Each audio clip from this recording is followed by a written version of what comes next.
Hello everyone, Brian Bollman here with you for another string review and playtest. And today we're going to be talking about Solinco Torbite. Before there was Hyper-G, there was Torbite.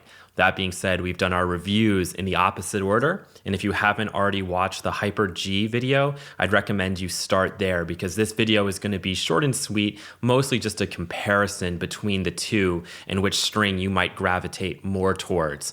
Final verdict with this string is it's another phenomenal polyester from Solinco, but it is different to Hyper-G and how it plays, how it performs, and specifically how it feels. So with Hyper-G, lots of pop, a great response off of the string bed. You really kind of feel like you're getting some repulsion power. It just feels nice. It gives you that nice crisp sound.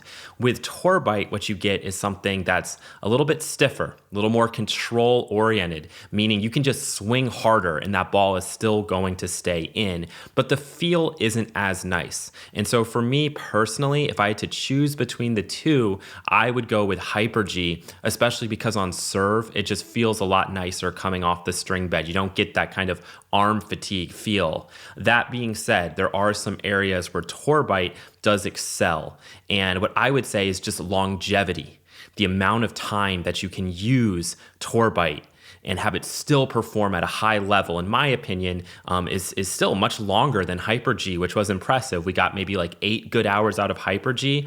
With Torbite, I mean, it was still playing pretty good by the time I cut it out. So I put Hyper-G in one racket, Torbite in another. And at the beginning, I just kept going back to Hyper-G, kept going back to Hyper-G. As it started to fall off a little bit, I found myself then gravitating towards Torbite. And I continued to go to that racket. So eventually I'm like, okay, Hyper-G's done. I cut that out. I put Head Hawk in that racket. I'm playing with Head Hawk. And even the first couple times I played with Head Hawk, I was like, you know what? I still prefer Torbite.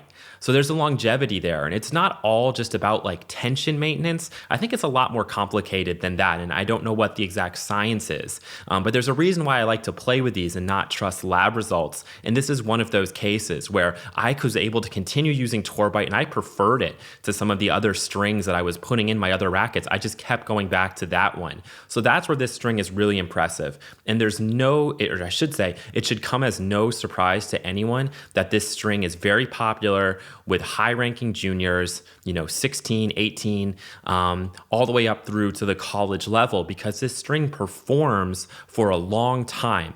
My playing partner, who you see in a lot of the videos, she's a lot better than me, basically every facet of the game. I get to edit the video to show my few highlights. Most of the time, it's just her killing me. And she uses Torbite, and she swears by it. She won't use anything else, and she keeps it in her racket until it breaks.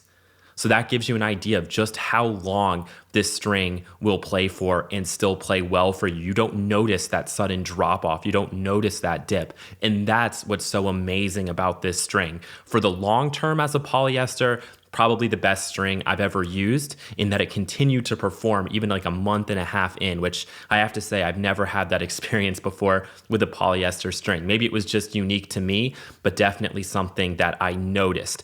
That being said, the pop, the crispness that you get from Hyper-G, you're not going to find that with Torbite. It is more of that old school, all about that control, all about that stiffness coming from Torbite. So really don't need to say anything else. Definitely read the full write-up if you want some more details about my experience with this string. And I would just say, for the player who's using it, this really is a sort of string that's designed for like 5-0s and up, and people who take massive cuts at the ball. If you don't fit into that demographic as a tennis player, stay away from this string. But if that sounds like something that you need for your game, if you have strokes that look like mine or even bigger than mine, this would be a string to try out. And sooner or later, I'm going to publish on my website my polyester power rankings, and this string is going to sit near the top of that. So thanks so much for watching, and soon we'll be back with another string review. Until then, take care.